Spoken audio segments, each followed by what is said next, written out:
All right, we are back. This is the Sunday Puncher podcast in a special Gennady Golovkin versus David Lemieux edition. We have Golovkin fighting Lemieux live on HBO pay-per-view this coming Saturday, October 17th. You can order that from HBO. And you guys in the UK have it on Box Nation, part of your monthly subscription. It's Golovkin's beautiful. first pay-per-view against David Lemieux. And let's just say this. Golovkin didn't have to fight Lemieux, and Lemieux didn't have to fight Golovkin. They could have easily just taken another easy defense. They could have got, another HBO fight for the both of them, and they could have been settled with that. But no, these guys wanted to challenge themselves. They both are interested in fighting the best and putting on a show, because you don't you don't have the intention of putting on a show when you're fighting a guy like the other, because both of them have really high knockout ratios. Neither guy comes out to box or dance around for 12 rounds. These guys are here to stand and trade in the center. And I wanted to first get you guys' opinions on David Lemieux's chances. A lot of people are saying that this is not a very competitive fight, that Lemieux doesn't have a shot, and they're citing his past where he's gassed after a few rounds just because he comes out swinging for the fences, right out the gate. But I don't think so. And I wanted to see if you guys could make a case for Lemieux. I mean, maybe not him winning, but that this is going to be a competitive fight. I think I can make a case for it being a purchase-worthy fight. So if you're in the United States and you need to, buy this fight on pay-per-view, I think there's a strong case that can be made for actually purchasing this fight as far as what you're going to get in terms of action. This is a fight Lemieux. Obviously everybody wants to bring up his knockout loss to Rubio. Ever since then, he has been on the comeback trail, and he's been blazing that trail hard and fast, and he's been doing, a fantastic job of moving up in the rankings and eventually, getting himself to this, place where he's ranked pretty highly with the WBC, enough so that this fight will equal the winner being the mandatory for Cotto Canelo. So Lemieux, there's something inside Lemieux that knows he needs to win this fight, and I think he knows he needs to knock Golovkin out to win. Or at least that would kind of be the thinking that I would have. It's going to be a pretty big task to outbox Golovkin. So I think from an entertainment, you're going to get two guys who are just there to really put on big drama show, right? And knock each other out. So I think for the, for the price tag, it's going to live up to its expectations. I really do. I think we're going to get more than, I think if I had to guess, we'll go more than 3 rounds. So it's not like you're just going to be, dropping a bunch of money on a 3-round fight. I think Lemieux will be able to hold his ground. I think Lemieux's going to, get Golovkin and, land some good shots on him. But, it's Golovkin's fight to lose, in my opinion. I was trying to make this point to Simon earlier that Golovkin is not dumb, and neither is Lemieux. I doubt that they come out. As much as we want to think that these guys are both going to come out and swing for the fences, I think they both realize that they're dealing with somebody who, if they're not moving their head enough, if they're not sharp defensively, the fight could be over, just like it was for Danny O'Connor. And I think that Golovkin's going to come out not cagey, but responsible. And I think Lemieux's going to do the same. And I think Lemieux's going to try to fight in little pockets where he thinks he's got Golovkin in a vulnerable position. Maybe if he backs Golovkin up, which, has anybody done that? I'm really curious about that, looking back at Golovkin's fights, if anybody's ever backed him up. He's incapable of taking a step backwards. Well, we said that about Ruslan Provodnikov, but... I still think that's true. Yeah, those forward steps were into fists.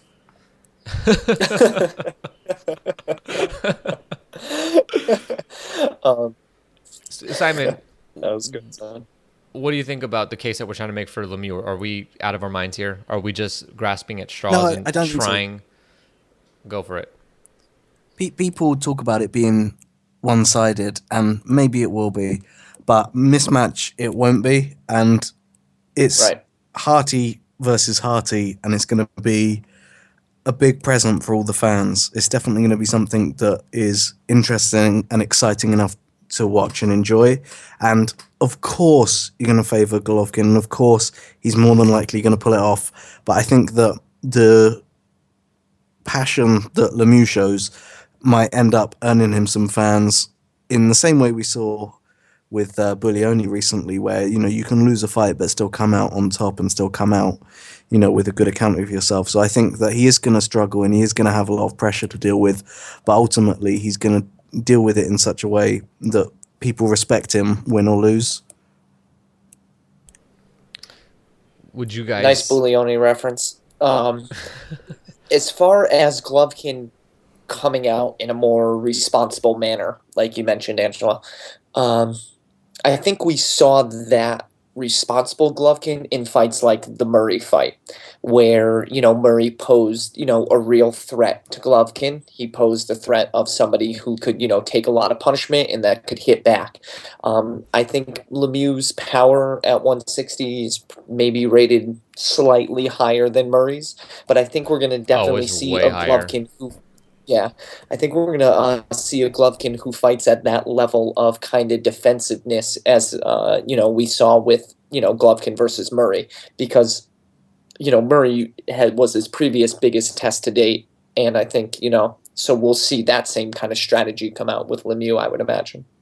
And this is why I think that while we're all captivated and, essentially being fooled by the knockout ratios of these guys, I actually think that there's a really high chance that this one goes 12 rounds, that Lemieux's finally the guy to take Golovkin the distance. And the reason why is because we saw how Golovkin fought against Martin Murray, where he was more responsible for his defense. And the thing with Murray is that Murray isn't a big puncher, and I'm sure that his punches have an impact. But as far as does he punch like David Lemieux? Not a chance. I mean, Lemieux punches hard, and not only does he punch hard, but he's actually actively trying to knock his opponents out. He's, you'd never accuse David Lemieux of trying to outbox somebody. And, that's going to be to his detriment. Even if it does go all 12, the knockdown count could be in double digits. Well, that I would make think for an interesting fight now, wouldn't it? Yeah, absolutely. I don't think there's a chance this fight lasts 12. Well, let me give you my theory. Because I have a theory about this. So the theory I have is that this past weekend, we saw John Thompson, who looked fantastic in the Boxino tournament, go and lose and get knocked out to Liam Smith. And Terry Flanagan knocked out Diego Magdaleno. And it was quite bizarre how that happened, because usually that does not happen on Frank Warren's cards. Usually his prospects get beat, or, for him to have two of his fighters win world titles, the universe is aligned in a certain way. And everything's pulling for a knockout this Saturday. But if that's the kind of thing that's happening over here in, I think the show was in Manchester, it might happen at Madison Square Garden, and we could get exactly the thing that we weren't prepared for. And last Saturday, it was that Frank Warren's two titleists won, and this week it could be that Golovkin Lemieux goes 12 rounds with not a single knockdown. Remember, when Nicholas Mariaga... Well, something that might, resonate. Go ahead. Go ahead, Angela. I was going to say, remember, when Nicholas Walters fought Mariaga, they both had high knockout ratios, and it was like almost guaranteed, like somebody's getting knocked out here, probably Mariaga. Could be Nicholas Walters, though, because we've seen he could be hurt. Guess what? Went 12 rounds. It wasn't interesting of a fight. What I was going to say is, a couple fights that might more resonate to the U.S. audience. Postol just stopped Matisse. This is box. Anything could happen. You know what I mean? Like, let's not rule out any options. You know what I mean? One of the softest punchers in boxing knocked out the machine. So no. He didn't knock him out. Well, He forced Matisse to quit. Well, that's even which worse. Is exactly opinion, which is to your point, because that's even just on the NBC Sports Network card that was this weekend, Danny O'Connor was knocked out by Gabriel Becerro. Becerro had 4 knockouts in his roughly 20 fights. And then he scores the one punch knockout of the year. So if you think for whatever reason that Lemieux doesn't have a chance, think again. Well, I'm sort of looking at the other side of this, and it's that we're trying to sell. Well, not that we're trying to sell, but we're looking at Lemieux's chances, and his chances increase the more we remind ourselves that anything can happen. Which is to say, this isn't very steady ground where we're standing on right now. I'm only making the point, though. I just want to come back to my original point that this has a high potential, much higher than many people are giving it credit for, of going the distance. I promise you it won't. I'm You're somewhere probably between right. you guys. I think that it's possible, but unlikely. No, Simon, you think that because you're actually level-headed and you're not taking any of my extreme view or Jason's just 100% faith. But I agree. Like if I put that aside and I actually speak logically, then yeah, this is likely Golovkin win. If we're betting, bet fourth to sixth round stoppage for Golovkin. Yep. And that's just the most likely thing. I wonder what the odds are on that. By the way, they're probably not good. It doesn't pay out a bunch if you bet on that, probably, because it seems like that's the most obvious way this is going to unfold. Yeah, in my opinion, it would be interesting if this fight makes it past 9 rounds. Interesting as in unexpected. Interesting was the wrong word. To me, it'd be unexpected if this fight makes it past 9 rounds. I'm sorry, but Lemieux's defense is porous at best. And that's a downfall against Golovkin, especially with an early onslaught to the body, which is Golovkin's trademark. I think it's going to be a very long night for Lemieux. Can't you make the same argument, though, that Golovkin doesn't move his head that much? And with a guy like Lemieux, who's going to feast off of off of a target that's not moving too much, doesn't that work in his favor? Well, I think we're going to see just how much Golovkin moves his head. I don't necessarily recall him getting too hurt or wobbled in the Murray fight or the Monroe fight. Murray is not a puncher, neither is Monroe. Hold on. Or any fight for that Gil matter. hit him flush. And what happened to Gil? He landed on his back. Yeah, exactly. Right. Come on, we really going to bring up poor Daniel Gil here? He had to do a 4-minute first round. The point isn't about any of that. It's that he hit him flush with the best thing he had. And Golovkin literally smiled and punched him back. Right. So I don't know that Golovkin needs to move his head.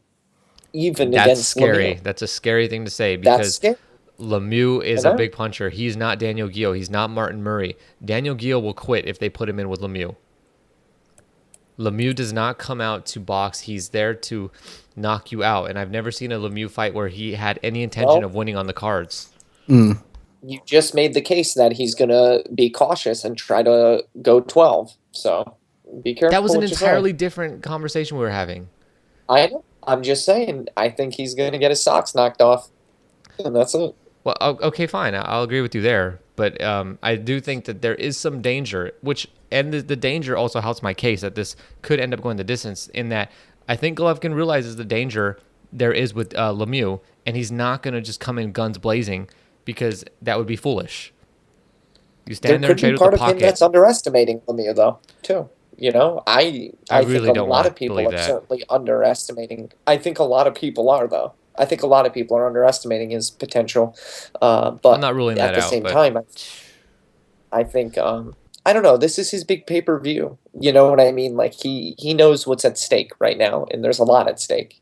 And they want to make a statement. So what would be the statement to make here? Or how would the statement go for Golovkin? It's an 11th round knockout. It's an 11th round knockout just with Murray. It's hey, listen, I maintained my power through the entire fight against top-tier opposition. That's the biggest statement that you could possibly make in boxing. Like, that is a massive statement. And in my opinion, that, is what he'll try to do, is maintain that knockout ratio.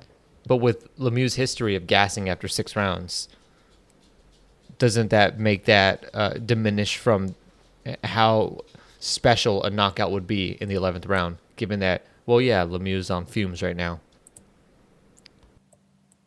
That will we'll have to see on the night of, I suppose. I totally see where you're coming from, but that's not something that we could say that he hasn't maybe gotten some stamina issues in check and been able to, manage that portion of himself in a, more proactive way. Right, and he looked good. I'm just throwing that out there, but if you ask Exactly. me, I think Yeah, that's the typical thing to say, right? Yeah. the most important thing here, if Golovkin wanted to make the biggest impact, it would be like a 5th round stoppage where Lemieux came out and gave it everything. And as he gave everything, Golovkin picked him apart at every step of the way.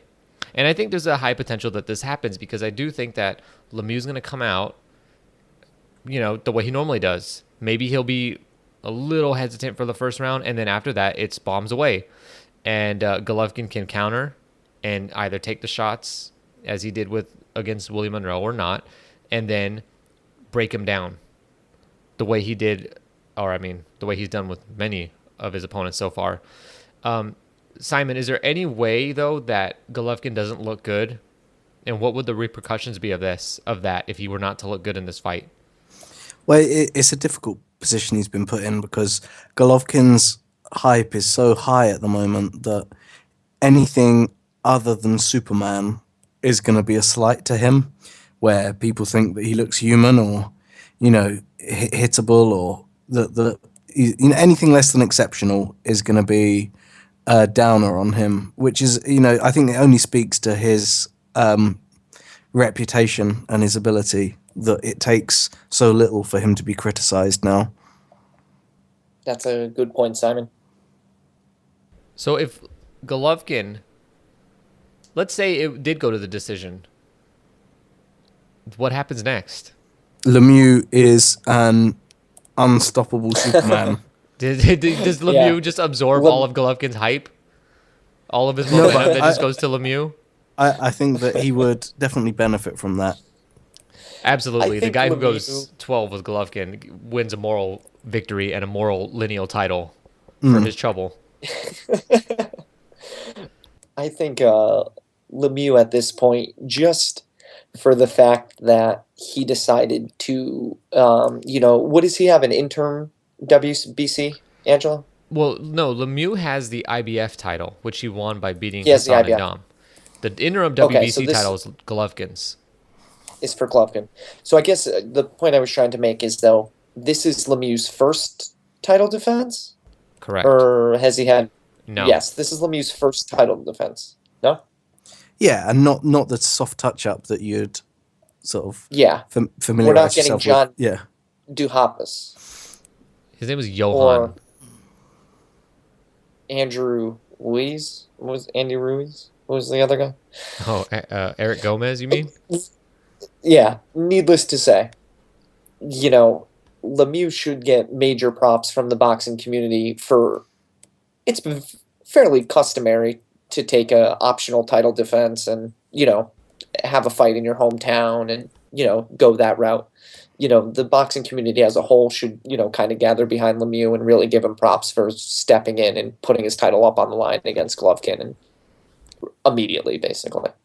Yeah, did not have to take this fight. In fact, when they signed this fight, when they said, well, we want to fight Golovkin, but we want one title defense. And I said, perfectly fine, acceptable. Makes I sense. agree. Go to Montreal, have a big little thing for Lemieux, fight whatever middleweight you can find, as long as it's, remotely competitive. And that's what Lemieux deserves because, look, Lemieux was a guy that came out really fast in his career, got himself knocked out, then had a bad fight his next time out.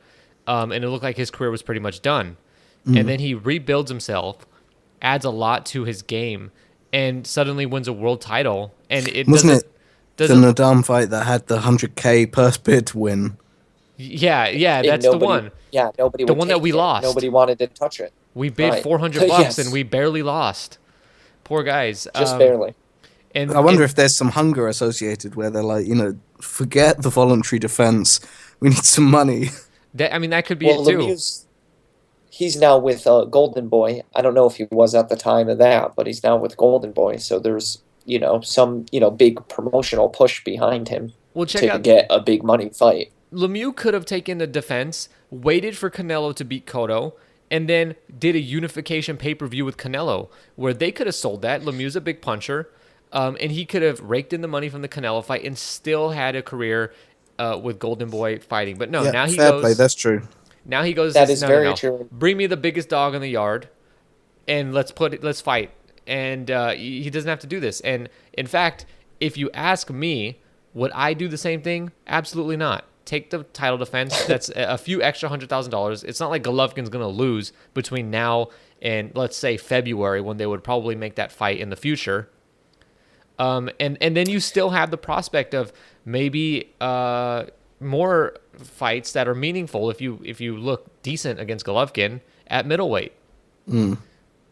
But instead, I mean, the Golovkin's one of those guys that you fight and you don't necessarily lose stock, for catching an L to him. Yeah, you get a You know what I plus. mean? no, Yeah, Daniel Gill was exactly. You favored kinda against get a plus. Cotto by some people on this Right. podcast. Whoops. Yeah, whoops. We apologize. Anybody who has a betting problem and takes advice from us.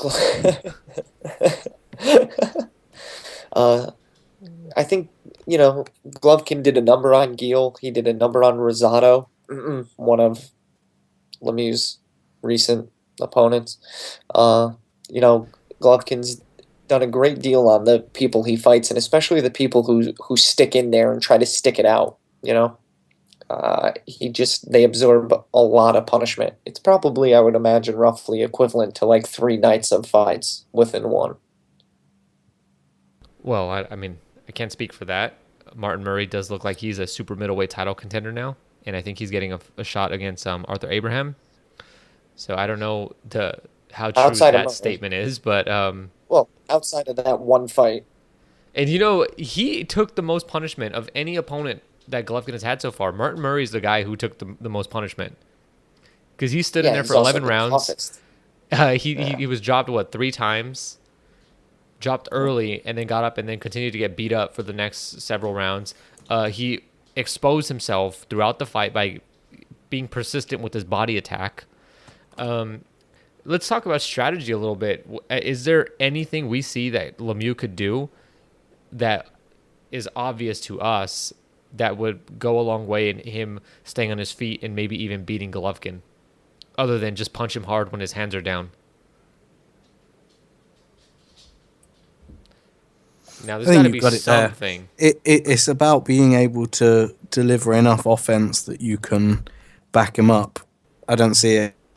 I think the kind of obvious answer there is that Lemieux needs to somehow get Golovkin out of his comfort zone, which is not something anybody's been able to do at this point. He needs to get Golovkin in a place that he's uncomfortable and kind of stifles Golovkin's offense in a way that allows him to, get off. We haven't seen this done before, so there's no blueprint, quote unquote, on how to do it. But the typical way to handle a fighter that fights like Golovkin is to be that sort of strategist counterpuncher that's going to be very mobile and outpoint him. And that's not at all Lemieux. Well, it's definitely not Lemieux. Right. But I wonder if there's another fighter out there around Golovkin's weight class that can do that. Shush, you know where you're going with this. Well, Arizona that Lara? fighter has...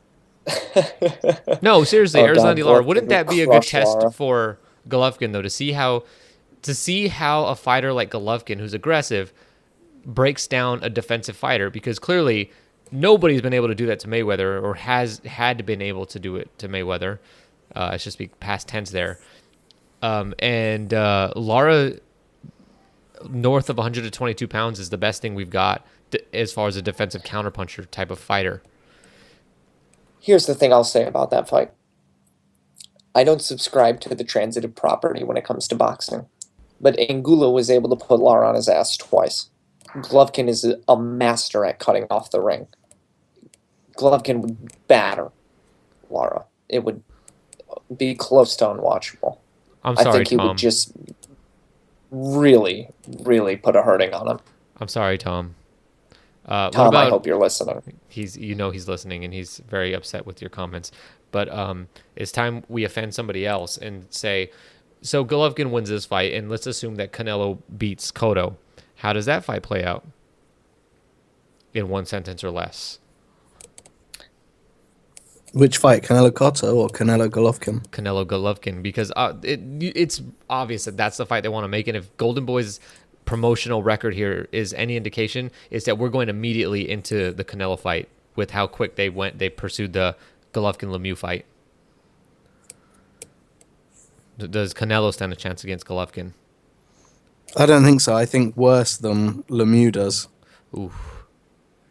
Sorry. Jason. I'm going to go out on a limb here, and I'm going to say that it's not a certainty that Canelo gets by Cotto at this point. I'll be the lone objector here on the podcast to stick up for the Cotto fans. But let's say Canelo You're just does saying that manage. because you're going to be in New York this weekend, and there's going to be some Puerto Rican Cotto fans there, and you know No. you don't want to defend yourself. No. Let's You really believe just that? say that somehow I am standing firm right now. Yep, it's on record. Yeah, no, I'll go on record. Yep, You've absolutely. been highly critical of Cotto in the past. This is unusual. I've been highly critical of both of them because I haven't seen much growth out of Canelo. What I've seen from Canelo is, a very close fight with Lara, and Kirkland, give me a break, Angulo, give me a break. Daniel Guillot, give me a break. Delvin Rodriguez, give me a break. Exactly. So it's a bunch of give me a breaks. That equals the 50-50 fight in my book. With broken legs, give me a break.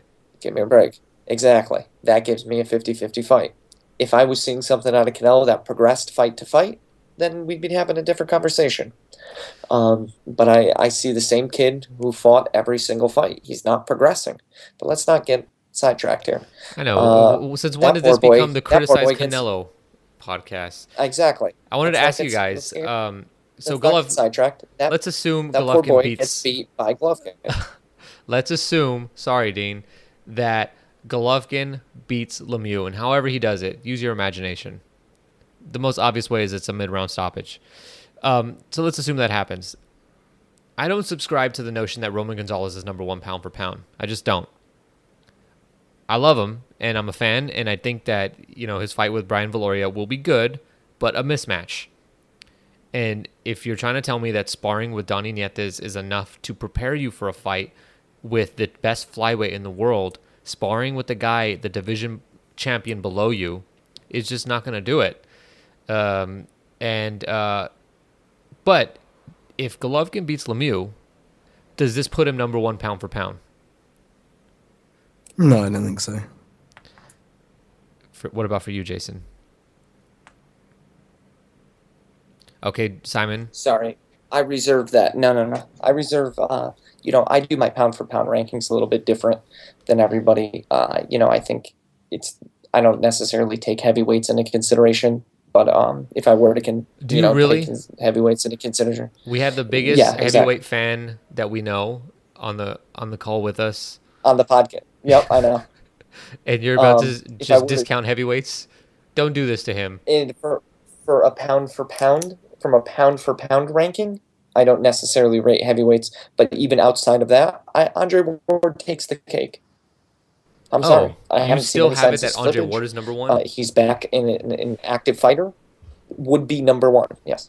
I'm so glad you say that, Jason, because I think there's a lot of people out there that share that point of view, and there's just such a huge wave of hate for Andre Ward right now, just based off of the issues he's dealt with outside of boxing and his inactivity of late, which was maybe 50-50 on him and 50-50 on his promoter and other things like that, like injuries too, which happen. And I think there's still that thought that should be still strong with people that Andre Ward, when he left, was neck and neck with Mayweather. Mayweather just had the longevity, but if you looked at how did they both do in the past 2 years, you can't really distinguish between the two of them. And in fact, you could have even made the case that Andre Ward's win over Carl Froch was better than anything Mayweather had done at that point, including his win over Canelo. And I think right now, if you ask me, who, if we were sending, it was a fight for the planet and we need somebody to win a fight, who would we send if we could pick any division that would guarantee humanity's survival? You gonna pick Guillermo Rigondeaux? You got dropped by that Japanese vampire. That vampire was also like as tall as a ladder. You gonna pick Vladimir Klitschko? Not if the alien who's gonna take over the Earth is Shannon Briggs. You're sending Andre Ward. You're sending Andre Ward. And I know it's very fun, to be critical of Ward's career. Like you said, his choices outside the ring, blah, blah, blah, promotional issues. Put all that bullshit aside. Look at the guy inside the ring. It's clear he's pound for pound number one. You could even look at him outside of the ring, the way he conducts himself, how he trains, all that stuff. Ward is number one pound for pound. And Simon, before people turn it off, because we're just talking about Andre Ward now, do you have anything to say to us? I disagree, and I'll leave it at that. Who's your number one? It's not important. Just, I disagree. Are you going to yell at us when we stop the recording? Ward is number one pound for pound? On what basis? Just, you don't have to say who you think is pound for pound number one, but on what basis would you disagree with Andre Ward as a choice? On the basis that in recent years, we haven't seen enough to cement that argument. And it depends how you want to measure pound for pound. If you want pound for pound by eye test and how he's done against mediocre opposition in the last year, then I can kind of see where you're coming from. But if you want to do pound for pound based on actual results against level of opposition, I don't think he gets a look in. Fair play. So that number one spot... That's fair play because he's been inactive. So you can't counter that. Right. That's there's absolutely a fair assessment. Now, does Golovkin... Does he even get an argument for number one if he beats Lemieux? I think some people will make that argument. I don't think I'll be one of them, but I think that argument's not absurd. Same. Granted, the win over Lemieux alone. Give me the win over Lemieux, and then give me the win over Cotto Canelo, and now we're talking. And then give me a win over Ward. It's not happening. Because Ward won't take it. I get you. Now. Ward's going to be too busy moving up to light heavyweight to get beat down by I'm stirring the pot. Did you just say get beat down by Stevenson? Can you imagine Andre Ward versus Adonis Stevenson? How stupid Adonis Stevenson would look. Let's not go to that. Throwing the left hand over and over again. Oh, it didn't work. Ah, man. He keeps countering that left, right, left. Hold on. I only have one hand. All right. This is boxing, right? Enough of that silliness. I disagree with you guys. I do think that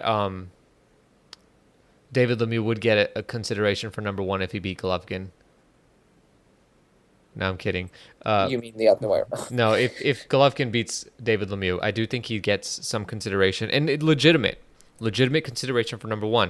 If you look at the past year, Martin Murray was the best available middleweight out there. And he's still certainly at that point, and even after, there still hasn't been a middleweight who you could say, okay, they clearly beat Martin Murray. Even Cotto, Martin Murray's tough. That ends up becoming a 7-5 fight probably. Cotto wins. I don't know that he stops Martin Murray, and I don't think he could. And by the way, I don't know why we keep bringing up Cotto in the middleweight discussion, because I don't really think Cotto has intentions of going to fight Golovkin at a full middleweight limit.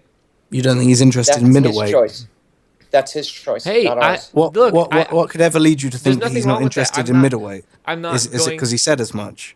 Well, I'm not going to, if you have personal preferences about what weight you fight at, it's all good in my book. It's fine with me. I'm not trying to say anything bad about people who don't want to fight at 160.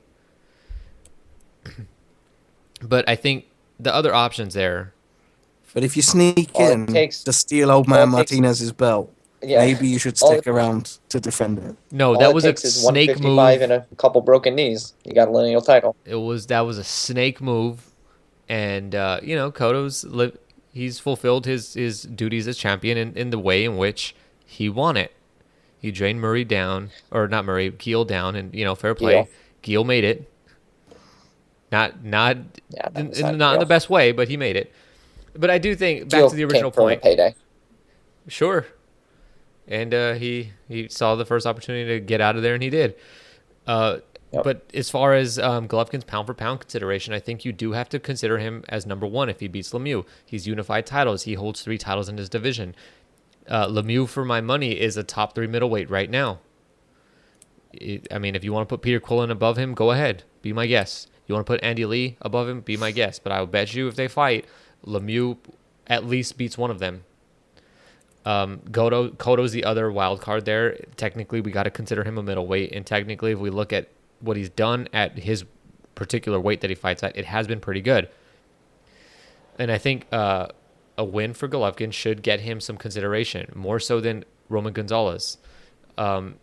Still, though, if you ask me, pound for pound, and I dislike the whole pound for pound rating system to begin with, but I think Vladimir Klitschko has that spot until otherwise notified.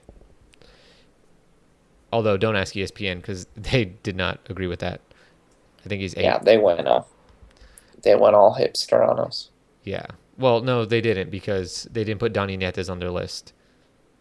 And if you want to get hipster... They tried. I don't think he got a single vote. That's the unfortunate thing. If you're going to do a hipster list, throw on some Donny Nietes, some Shinsuke Yamanaka, Takashi Uchiyama. Throw those guys out there. If you want to get real crazy, many options out there. Sounds way too foreign to me. Yeah, well... The ESPN has to worry about traffic too, joke. And nobody wants to see a list where it's like Wan Hing. Huh? What the land of the rising sun? Is his head below the ropes? Hold on. So as far as the undercard goes, I don't think Roman Gonzalez is or Brian Valoria will be very competitive with Gonzalez. But is it cool to see Roman Gonzalez on an HBO pay-per-view, co-headlining with Gennady Golovkin? Yeah, absolutely.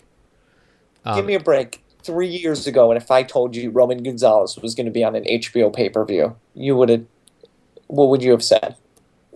I would have believed that because pay-per-view is a little different. The promoters, I think, have a little more say in who the undercard is. But if you told me he was going to co-headline a card, you could have given me that one, man. Jesus. No, what's even crazier is that he was on an HBO Championship Boxing. That is ridiculous. Yes, he was, yeah. That he was signed to a deal by HBO for a few fights. I would have told HBO. You're Come on. And all the respect and all the credit here goes to K2. Tom Loeffler, I remember reading this on Twitter. He was the one who wanted Gonzalez on Golovkin's Monroe undercard. That was all K2. They deserve all the credit here. HBO talked about it, but they weren't about it. And it wasn't until K2 came into the picture and said, we want that guy on our undercard. They deserve the credit. Yeah, and they really pushed it. Yep. And, fair play to them because guess what? The public loved him. Of all the casual fan friends that I have that like boxing and watch boxing, none of them had heard of Roman Gonzalez. And when they saw him on the Golovkin undercard, not one of them didn't like what they saw. My dad's not a big boxing fan, but he really enjoyed watching Gonzalez fight. Now, I'm sorry, but when a good scrap happens, size gets thrown out the window. It becomes irrelevant. Yep.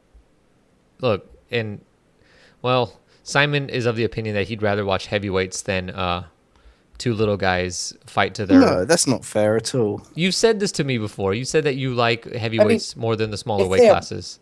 I have a particular penchant for the heavyweight class, but I'll watch a minimum weight fight happily.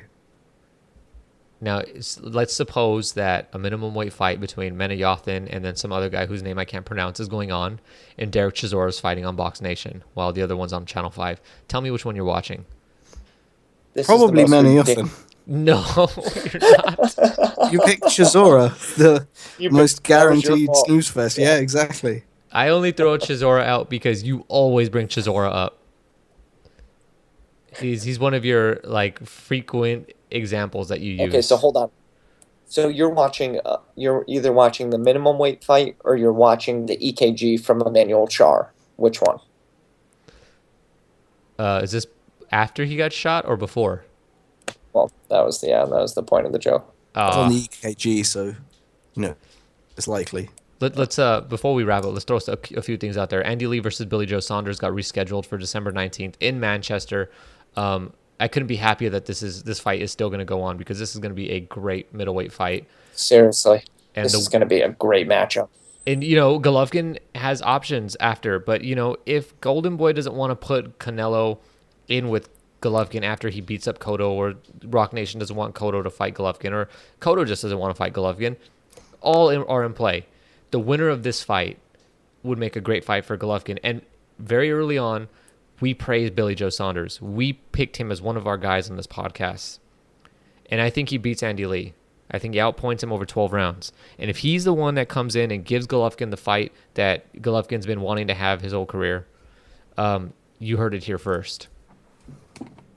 It's probably not going to happen, though, so don't hold us to that. I'll go ahead and say that I'll go and say that he knocks the socks off Saunders. Yeah. And Eubank same night. Yeah. Golovkin's promoter, K2, did say that, a success for this pay-per-view means going over 200,000 buys. Fair enough. I think that's fine. They'll make their money. Absolutely. And, Khan versus Danny Garcia in December, maybe in play. Sounds good to me. And that's about it. So for this week, make sure you order the pay-per-view on HBO box. Or no, it's not HBO box office. I got HBO and Sky mixed up. See what you've done to me, Simon? On HBO pay-per-view, Simon is sending a bunch of messages because I said this would take 20 minutes, and 2 hours later, we're still talking about boxing. And it's just so you guys know, it's, what time is it, Simon? 1:22? It's 2:22. No, it's 2:22 a.m. 2:22 a.m. So everybody send Simon Reddick Gold or whatever. And Red Bull. 2:22 a.m. He's pulling the all-nighter for us here at Sunday Puncher. Simon regularly stays up this late. This is accurate. Let the guy get some credit. He the only reason why Simon is like, can we go now, is because he wants to play games. This is also accurate. And he never invites me. I also don't play The Witcher. But if you do want to play Witcher with Simon, his PlayStation Network name is, what is it? Unimportant. I'm on PC on it. Oh. But unimportant at PC. This is how disconnected I am from video games right now. Oh, man. I envy you guys. Yeah. All right. We'll be back maybe Sunday night with the latest episode to do a recap, to give our thoughts on the pay-per-view. And also, this is a packed week of boxing. We've got Devin Alexander, Lee Selby defending his world title. We've got Lamont Peterson in action, and Sam Eggington, another one of our guys, in action this weekend. Oh, and Donnie Netes. Easy to forget. Donnie Netes fighting, if you're in the LA area, StubHub Center. But I'm guessing you'll be at home watching Golovkin. Thanks for listening.